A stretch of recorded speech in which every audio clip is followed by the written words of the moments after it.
Welcome back to the Rob and Savage podcast. Got a very, very special guest, another brother of mine, Riley Howard. Thank you for having me on, bro. Hey man, I'm glad you came on, man. This is monumental right here, bro. So man, we're gonna dive right into this, man. Who is Riley Howard? Uh, who is Riley Howard? Riley Howard. Father, Okay. husband, Right. CEO and founder of Elite 3. Mm-hmm. Elite 3 is broken into two different portions. Okay. One is the foundation.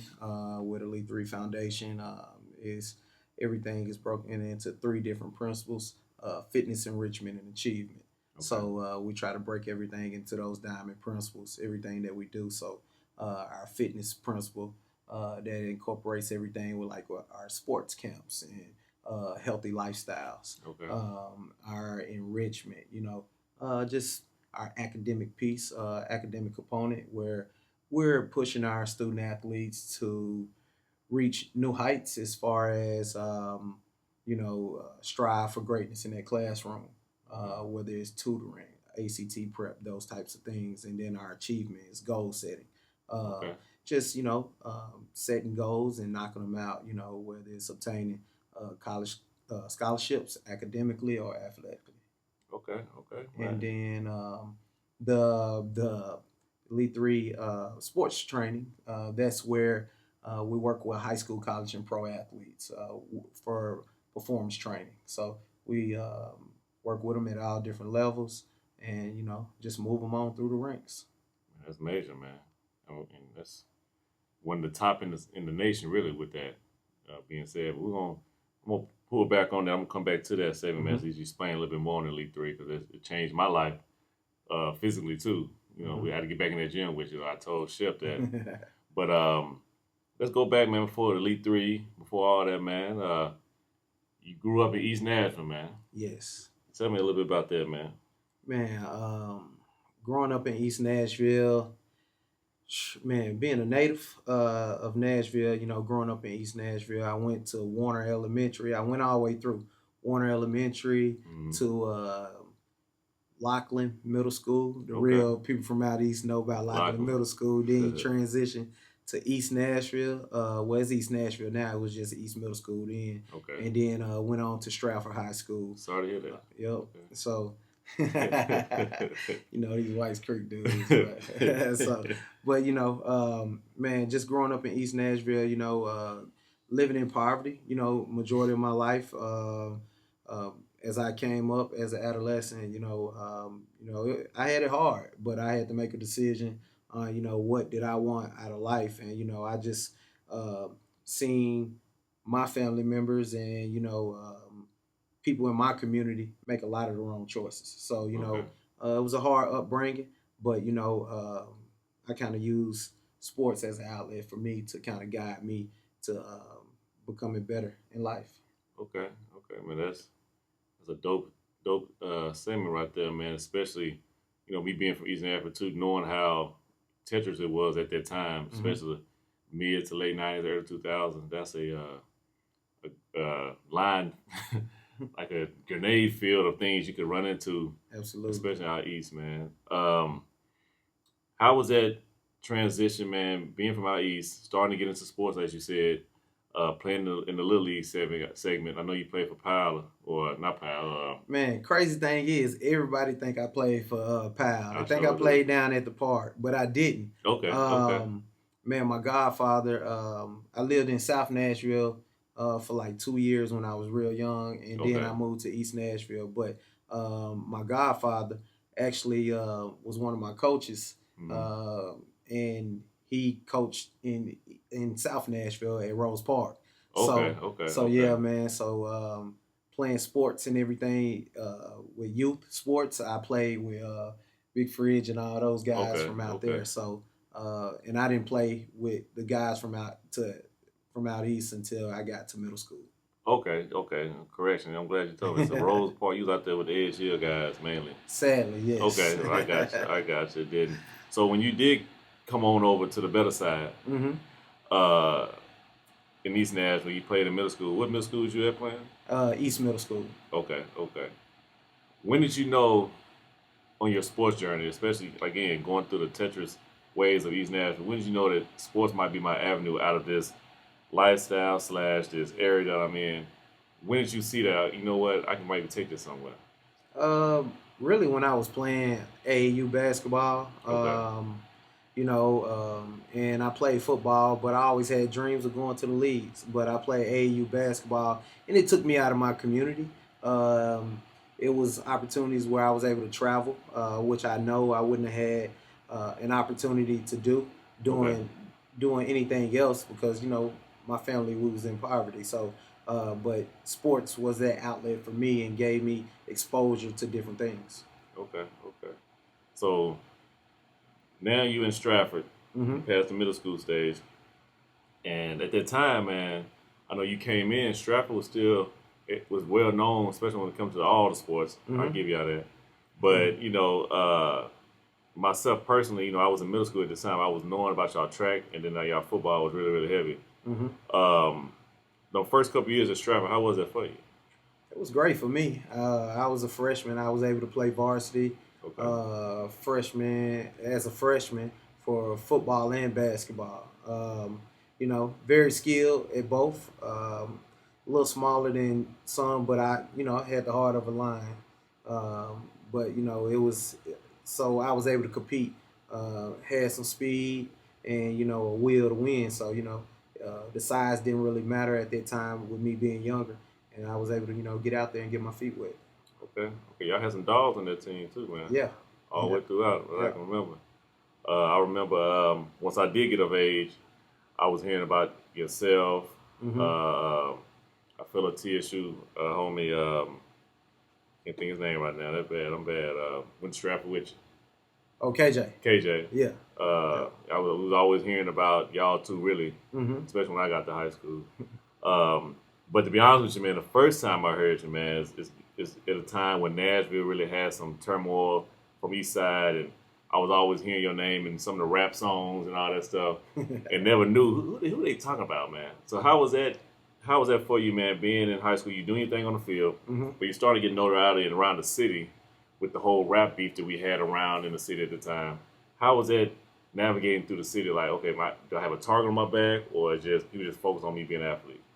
Um, Me, I mean, I never looked at it as a target. Mm-hmm. I move how I move, regardless. At the end of the day, when I was younger and now, so I just looked at it as guys wanting to represent for their community. You know, That's right. so um, in a positive light, guys want to represent, and guys was prideful of their community, whether it was East Nashville, South Nashville, West or North. Mm-hmm. So I think at that time. The city pride for their side of town was really at an all time high. So I think that's how a lot of that came about. Okay. Okay. What's just hey, you persevere from that. Hmm. Um, Here comes your senior year in high school, man. You're starting to really make a name for yourself, like I said, on the sports field. Um, what's the university that was starting to show interest in you, man, at that time? I was getting interest from a few SEC schools, Tennessee, Vanderbilt, and then group of fives. It was like Arkansas State. Let me see, MTSU, and those schools, Sanford, Mm. Tennessee State. So it was a few more. So yeah, that I can remember. Okay. What made you make that decision that you know what I'm gonna stick with Tennessee State out of all these schools? Well, my senior year, I had probably 9 offers. Everybody, all those schools that I named except Tennessee. That's where I really wanted to go. Okay. Okay. University of Tennessee. I think every Tennessee kid pretty much wanted to go to University of Tennessee, but they wasn't recruiting me. I think they wanted a taller guy. I'm about 5'10" and a half, so they wanted a 6 foot guy. I got you. So um, And Stratford had a lineage with UT, with Cord Fleming and all Oh them yeah, guys too. absolutely, Yeah. Yeah. absolutely. I just wasn't that I got guy. you. I got so you. I so got you. my final two choices was Tennessee State and Vanderbilt. Okay.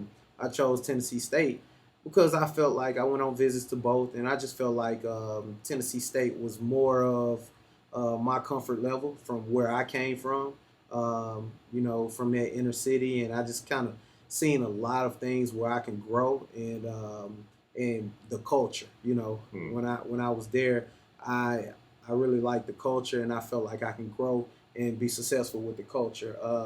Nothing nothing against Vanderbilt, great academic school, but Oh I yeah. just felt like I didn't fit into that culture. When I was coming out, Tennessee State was recruiting me, KJ, and a few of my other teammates, and they was like, if I come there, they'll give my other teammates an opportunity as well. So, of course, me being a caring guy and always thinking about others, I say, hey, let's all stay together, and we all go to Tennessee State. Man, it was a great decision that you made on that, man. Probably the best decision I Oh no, made. hands down the best decision, man. Um, so okay, you didn't chose Tennessee State. hmm Now, granted, you're coming in where a time where, again, this is my freshman year in high school, so I'm already knowing about you guys while I'm at the Whites Creek hmm High School, and I'm hearing about the Reno Thompsons, the Riley Howards, the KJs, hmm Calvin Bryant, which AKA hmm Fridge, and I ain't gonna lie to you, man. I'm sitting back, and as a freshman, like, man, this gonna be a powerhouse. All the Nashville stars are going to one school. hmm Your freshman year on campus, how was that, man? When you going to practice, you seeing all the Nashville greats Yep. all in one on one team. What was you thinking? Well, let me reverse it a little bit. Okay, I was probably the start of getting everybody to come. okay, okay. Um, I gave Fridge a call. I gave a few of the other guys who was from the top stars, who's from the local stars, and I said, hey, let's make Tennessee State, great. Put them back into prominence where they was going where that 98, Yeah, I was just 99 gonna say team that. Yeah. was when they was winning the OVC because. I used to go to the games and see that. So, I said, Mm-hmm. let's get them back to that. I said, we can do that. We don't have to go to the big schools. So, a lot of guys in our class turned down a lot of the big schools and end up going to Tennessee State. So, in our class, we signed 32 kids. 16 of them was local kids. Right, right. So, it was a really good class. And, you add into that class the out-of-state kids like Dominique Rogers-Cromartie, Mm-hmm. Javaris Williams, Booby. Mm-hmm. Mm-hmm. You got local, Chris Johnson. Right, You got right. all these guys, all coming to Tennessee State. So, say, hey, we can do it here. And so freshman year, it was just in Reno Thompson. Reno was all state every year in high school. So, Mm-hmm. when we got Tennessee State, it was just like a natural brotherhood. And Right, to this right. day, all of us are still tight, and we talk to each other on a weekly basis. No, that's real, man. Like that was a. You mentioned the '98 TSU team, man. That was hmm loaded with all the stars. Was Nashville guys. Right. Eric Joyce, Alvin, Avion Black, hmm Ed Sanders. Like these are Yep. all Deion Giddens. These are all Nashville guys. So y'all were just replicating what y'all had seen. Absolutely. Uh, so you're there. You're learning the ins and outs. How was the first couple of seasons there, man? First couple seasons for me was up and down. I played a little bit, and then I think after my freshman year, I was ineligible. And it taught me a lot. It taught me how to grow up. It taught me how to be a man. It taught me how to understand taking care of your business. Mm-hmm. And I say that I didn't fail any classes. When I got to college, I was you take the test, the ACT, and all those things, and some of my areas were a bit lower than others. Mm-hmm. So I made an 18, but like I think my math was like at a 15 or something like that or Mm-hmm. whatever. So it wasn't that I failed any classes my freshman year. It was just when you take those some of those remedial classes, it don't count towards your GPA, Correct. towards your eligibility. Correct. So, Correct. and that was Correct. something that I was ignorant to, where I didn't have the knowledge of doing that. So, that's one of my things that I talk to all my athletes I work with, especially my college athletes, understanding your academic path to graduation. With that academic path, you need to know, hey, how many hours do I need to be eligible for next semester Mm-hmm. to be able to participate. And I didn't know that. All my faith was in our academic advisor at the time, and I asked, did I need to go to summer school like 2 or 3 times, and they told me no. And I actually was starting going into the game, and the week before the first game, man, they called me over and was like, hey, anytime you see the academic team and all those people come to the field, somebody's gonna be ineligible. Right. They called my name over there, man. I cried like a baby. I believe it. And, but it was a great teaching moment for me, and it helped me grow to learn my academic path on my own without putting all my faith into someone else. I feel that. I mean, I went through those woes coming out of high school, man. As you know, I had to do a junior college first in Arizona because my GPA, my GPA was all right. Let me put that out there. But my ACT scores, man, the first time I took it, I made a 14, bro. I can tell you, I was in the ACT prep class. It was myself, Terrence Holt, Golden Tate. Yep. We all had some bad shit, but we had to end up taking that course to get it up. The highest I got, bro, to be honest with you, was a 17.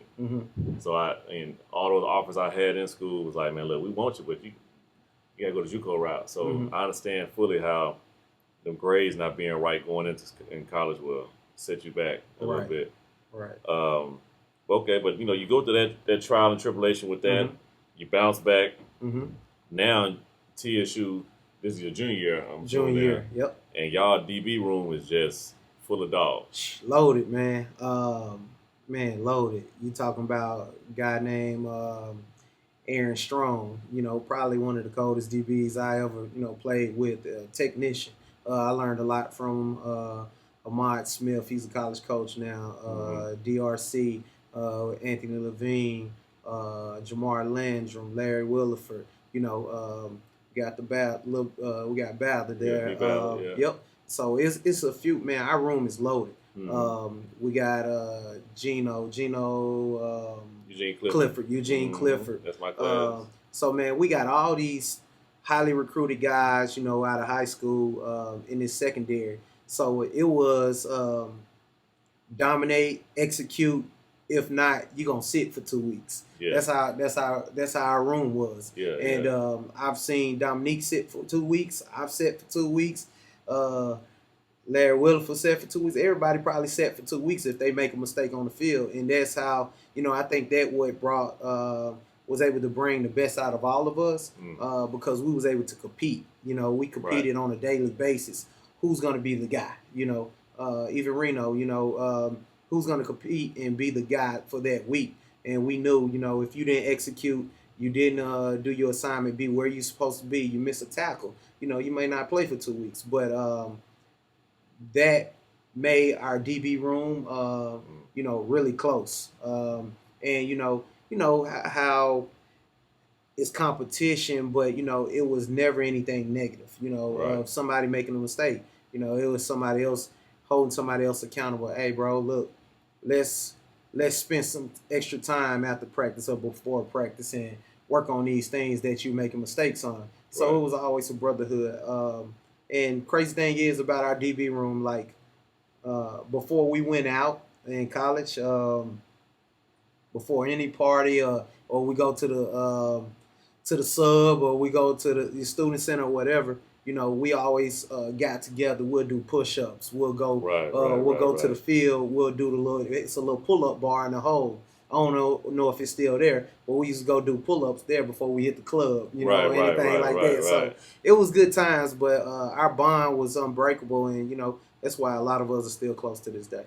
And I respect that, man. I think that that whole camaraderie came on through even when I got there, but it kind of left the DB room. When I really mean is it kind of went to the receiver room because my receiver room at that time, it was all dogs. You know what I'm saying? As in mentality and on the field. But you had myself, T. James, Devin Wilson, Shoebox. Later on, Chris Collins, Cowboy.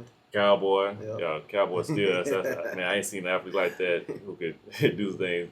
Even my boy Calvin Roberts, man. I wish he would stay a little longer. But that home crowd, we always went to the club together. Any kind of school event, we locked in. And to be honest with you, some of the DBs was in the room with us too. We was all kind of tighten it. So I get that. So here come your junior year, y'all balling out. I seen what y'all did down there in Atlanta against FAMU. Senior year come around here, and y'all still doing y'all thing, but I know y'all noticing Cromartie is starting to get this buzz about going to league period, and then you started hearing that he might be going first round.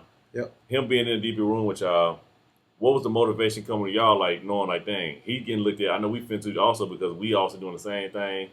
The eyes on him, and there's eyes on him. They gonna see us too. How did that go? It was more of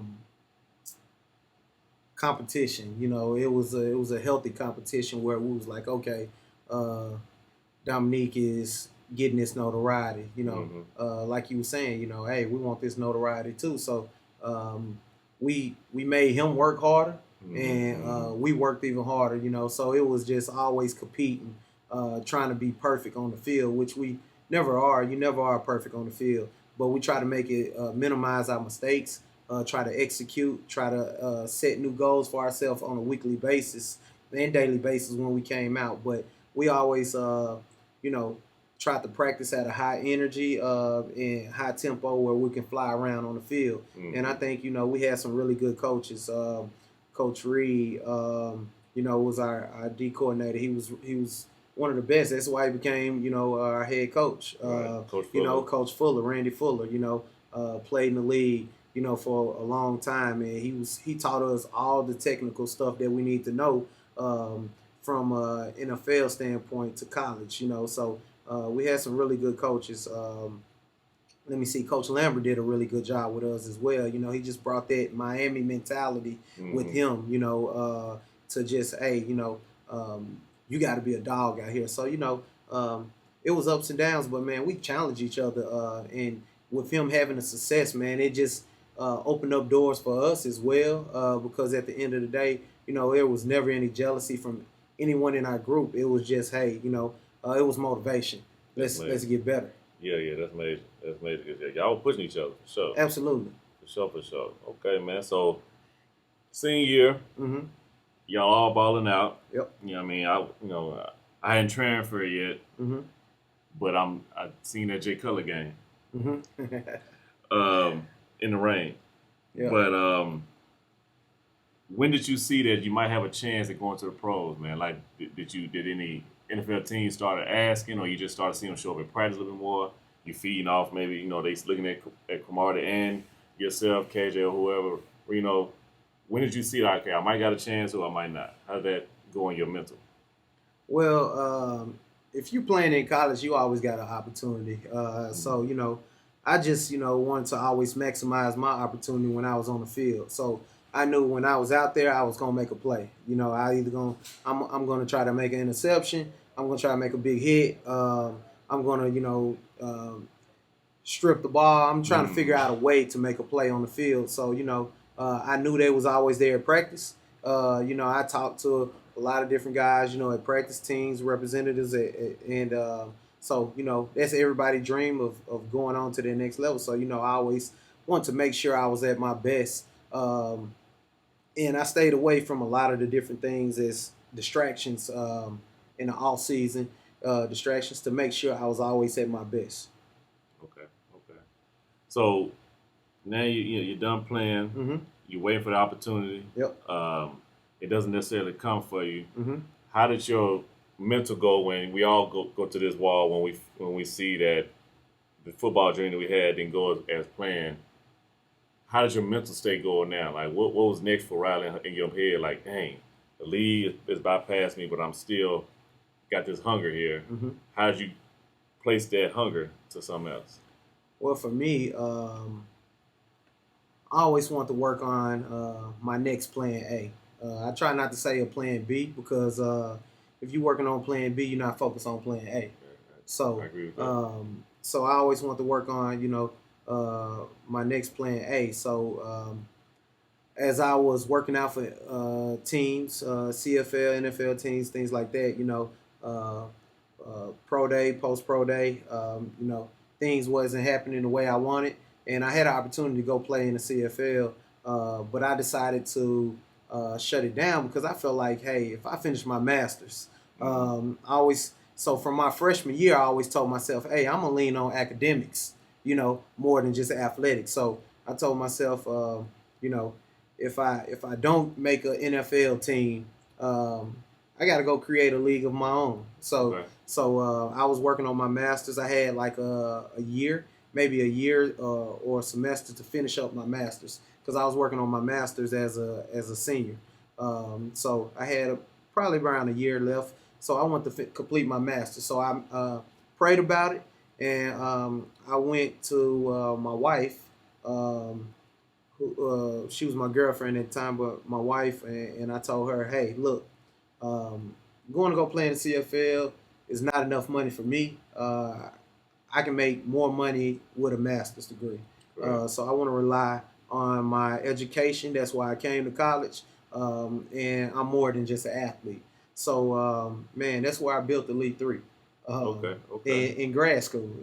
And that's where all the magic happened. So you didn't transition from the player. Mm-hmm. You got a new passion now Mm-hmm. to, as you said, you created Elite Three while you was in grad school. Mm-hmm.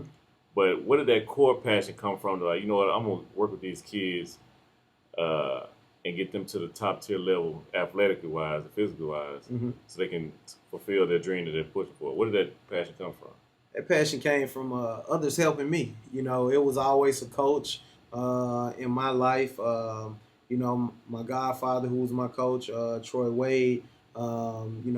Arsente Broom. Yeah, shout out to Coach Broom. Yep, shout out to Coach Broom. I had a middle school coach, Sir McCutcheon. All these different guys. Let me see, Charles Davis. Okay, okay, I had a few mentors who gave me opportunity. So a lot of my passion came from people giving me opportunity and wanting more. So I knew I wanted to make it out of my environment. I knew when I went to college I couldn't go back because I lived in the projects until I went to college. okay, Uh, okay. so so once I knew I made it to college, I said, "There's no turning back. I don't want to be like society, wants us to be, stuck in this environment." And I knew I wanted more, and so that's when I created, my start working on my next passion, as far as what did I want to do, and so I started volunteering all the way through college. I volunteered my time. Coach Gillum, senior, was one of my mentors as well. Okay, He okay. mentored me all the way through college, so Right, he taught me, how to run camps and right, things right. like that. So I've been since I was at the Joe Gillum camp when they first started the first one. Oh wow. I've been a part of pretty much every one. Okay, okay. So yeah. Yeah, shout out to Coach Gillum. Yep. Rest in peace. Yes, sir. So Elite Three, Mm-hmm. man, it's a great foundation, man. Great platform. Mm-hmm. But every company has their ups and downs, man. Take us to the growing part of Elite Three, man, to the part that you're at now. I know you're the big man now. You know what I mean? But how was that beginning when you like, man, you might have been contemplating like, man, is this really what I want to do? Or I know your wife is a big part in everything that you do. But what was your ups and downs when it came to that, man? Man, believe it or not, my wife was my biggest critic. Okay. She did not believe in Elite Three. Yeah, you ain't believe in it. He said but, I said. But she didn't at first because sometimes and this will go. I'll get back to that point. But like in life, man, when you're trying to achieve things, your vision and someone else's vision is completely different. Okay. You have to push yourself and do some uncomfortable things so you can get to where you're trying to be. So, and back to that point, I had to be uncomfortable, and being uncomfortable is making financial choices, where I might have to invest in myself, to get to where I want to be with the foundation and everything else as far as securing locations for training and things like that. So those are some of the things that I had to learn and grow with, and it was a lot of growing pain. There was nobody who gave me a book, or there was no real mentor for me saying, hey, look, these are some of the things that you do. No one taught me how to do the paperwork and become legit. I had to teach myself, and Right. I I got you. had to teach myself those things. So that's why now today I try to use my platform to educate others. I live my life to help others. Whatever stage it is in my life, I just try to be able to touch somebody and reach someone else to help them grow. So it was a lot of, because it took me a lot to get to this point where I'm at, and I'm still never where I'm at, where I want to be. Because I'm always striving for more. So I have daily goals, weekly goals, monthly goals, and yearly goals. So I'm always pushing, and if I feel like I'm underachieving, I'm gonna keep pushing even more. It makes sense. I mean, you control your own narrative, man. Absolutely. Shout out to Candace. She put me up on that, man, on especially even with the whole podcast space. Mm-hmm. Like she put me to the side. She said, Rob, just look, you control what you want everybody to hear and see. Absolutely. So be in front of it. So you're scaling your program. Mm-hmm. Who was the first athlete that you had through your program that went to the highest level? From you basically coached them from middle school, I'll say, all the way to high school, college, and the pros. Who was that first athlete that you get? I mean, I know you're proud of all your athletes, but what was that first one you're like, man, I didn't see him from as a child all the way up to a grown man, he made it? Probably one of the closest, who was closest to me, was probably Ugo. Okay. Ugo Amadi. He just signed this year with the Saints. The Saints. Okay. So yeah, but he was he got drafted. a ring too now with the Chiefs, right? Yeah. He got a ring with the Chiefs last year. But I seen him grow as a young 14-year-old kid to now. He's going into his fifth year in the league. So he was one of them. Jacob Phillips. He's linebacker for the Browns. Mm-hmm. Yep. So I seen a lot of these guys, grow and develop, and come through our program. So yeah, it's amazing, man. I know that's a proud feeling, especially when you see them at the high school level, middle school level, and then boom, they're the big man on campus. Absolutely. So now Elite 3 is got a name for itself. Mm-hmm. I've been around you even when them big time coaches call. What you got for me, Riley?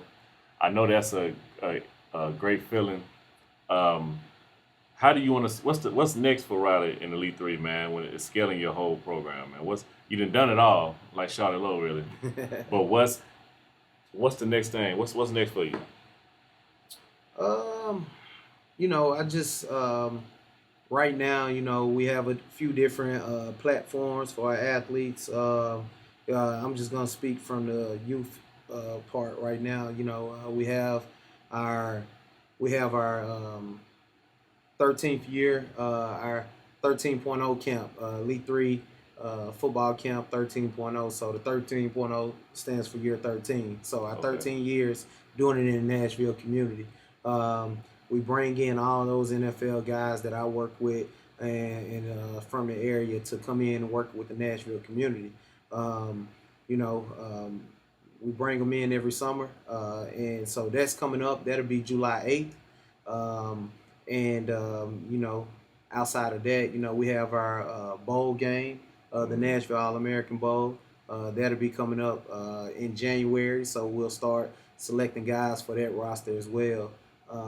One of the blessings with the Nashville All-American Bowl is we're at 98% guys who participate go to college. Yeah, that's nice. Like scholarship. So yeah, it's a level for everybody, whether it's NAIA, Division II, D3, Group of 5, FCS, FBS, whatever. It's a level for you to go play. Everybody level is different, but there's different ways to evaluate those guys. And we always have that support. So like at our camp, to evaluate those guys, we got 24/7 on 3 and rivals at our camp evaluating guys next weekend, July 8th. Hey, y'all make sure y'all pull up for that. Bring your children out. I mean, this is history in the making for one, but you have a local guy here who's giving back at the top level. I mean, you can't, and plus, I didn't see my own eyes. These players are dogs. I mean, even the FCS players really could be FBS, really. Yep. But it is what it is. But he coaching them up. They compete. Um, I'm just glad to be a part of anything I can with that's assigned with Elite Three. Yeah. Um, and that bowl game, man, is something special, and it's Yeah. scaling. I mean, Absolutely. especially being involved with the first one, that was an eye opener for me, seeing that. Mm-hmm. I will say, if any kind of potential sponsors out there who want to get attached to Riley's program, man, please, Riley, tell me your social media handles and anything else so they can get in contact with you. You can find us on our social media platforms. Just look for Elite Three Foundation, and you can also find me at Riley Elite Three. That's RILEY ELITE, the number 3. So that's Riley Elite Three and Elite Three Foundation. That's what's up, man. Well, Riley, I got two things I want to ask you, man, before we let you get back to your high life, man. So being a sports trainer, the top in the nation, really. But you're primarily in the Southeast. Mm-hmm. Which state that you can say for yourself has had the top athletes coming out of high school? Tennessee. Okay. All right. Tennessee, and I say that, and I speak highly on that because we can go anywhere. I can take Tennessee athletes, and you can give us the same platform. The Tennessee athlete gonna dominate, and you can see that now. How we done caught up to everyone? We've caught up to everyone because we have. Last year, I think we had 7 kids go Power 5 at quarterback. Every year right now we're 40 plus at the Power 5 level. We're having in the top 250 of the rankings every year. We got at least 10 kids, and that numbers sometimes it's 20 something. But at minimum 10 kids in that top 250. So this area is growing. It's homegrown, and it's kids who's moving here from other areas. Will you say that can also contribute to is because me and you both will always say we always had the talent, but now there's more cameras on the eyes to see what's here. Absolutely, I think it's the visibility, yeah. the exposure. There's programs like mine and other programs that's out there that's doing great things, that's getting these kids exposure. And I just try to tell everybody, encourage all parents, if you want, or student athletes, if you want the exposure, you got to get out there. You can't, just sit at home and video things in your backyard. You got to go out here, get in a training group, go to participate in some camps, and, go see what else is out there. Get on a 7-on-7 team, go out there and, compete so you can see what those kids look like in Texas, So we've been against the kids in Texas and Alabama and all those different types of things, and that's why you have high schools here ranked in the top 10 every year, top 15. Lipscomb Academy. Yeah. Oh yeah. So, shout out to Lipscomb, man, for that. But Brentwood Academy does a really good job. MBA, Ensworth. So all those schools, and there's some up and coming schools like Good Pasture. I think they're on the rise. They got two. Well, historically they had Patrick Turner was there. And Benny Cunningham. So 2 guys who played a long time in the NFL who's here. Actually, Benny Cunningham will be at the camp. Working with the running backs. Shout out to Benny. From out west. I always joking about that. Man. I mean, that's. I always say, man, with the talent always been here. The cameras on it now, it's more exposure. And I always hang on to this thing when I was it was my junior year in high school, and we went to this 7-on-7 camp at UT. And I ain't making this up, y'all. Jamie, you can contest to this. Bro, we only took 12 guys down to this camp. And at this camp, you had Cam was at the camp, AJ Brown. I'm sorry, not AJ Brown, I'm sorry, my bad. Julio was at that camp. AJ Green was there. And we came in second place out of all the schools that was there from around the country. And we were dominating. And Philip Foreman himself came down and said, "Look, I know y'all came in second, but I got to take a picture with y'all." That's when I knew then that we can compete with any state. It's just that the exposure. It's the exposure. And I think areas like Georgia, Florida, and all these other areas, they've had the exposure way longer than we have. You can see with the NFL draft. I mean, every NFL draft over the last 8 years, there's Tennessee guys getting drafted. Nashville guys getting drafted. And it's going to continue to be like that. It's even more, with all these different programs in the state of Tennessee is doing a great job working with these guys. And I'll piggyback. Elite Three ain't just considered just on football. They also help train on basketball too. Yep.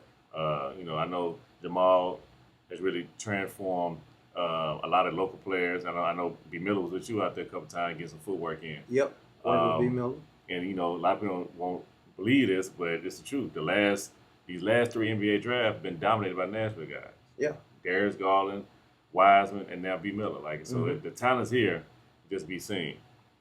Man, I told you I had 2 questions. The last question I got to ask you, man. Okay. Before I let you get out of here. What was the best Little League football team here in the city? I won't say it for you right now. It's Grandma Paris. But who do you say the best Little League football team was when you was playing Little League? Man? A lot of people want to know this. Man, I don't know. I just know whoever I played, I gave the business to. So whatever everybody say, everybody got their own opinion. But, when they played Rose Park Raiders, you came up on that hill, we came to you.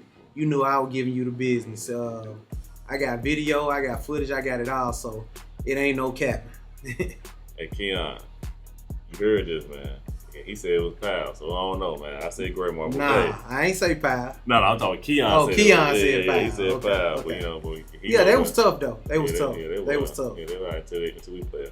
But you're right, though, man. But look, man, Riley, I appreciate you coming out, man. I need you back, man, so we can dive more deep into the success you've been going. Man, I love you, man. You're doing your thing, and, hey, more power to you. Yeah, thanks, bro. Love. Most definitely.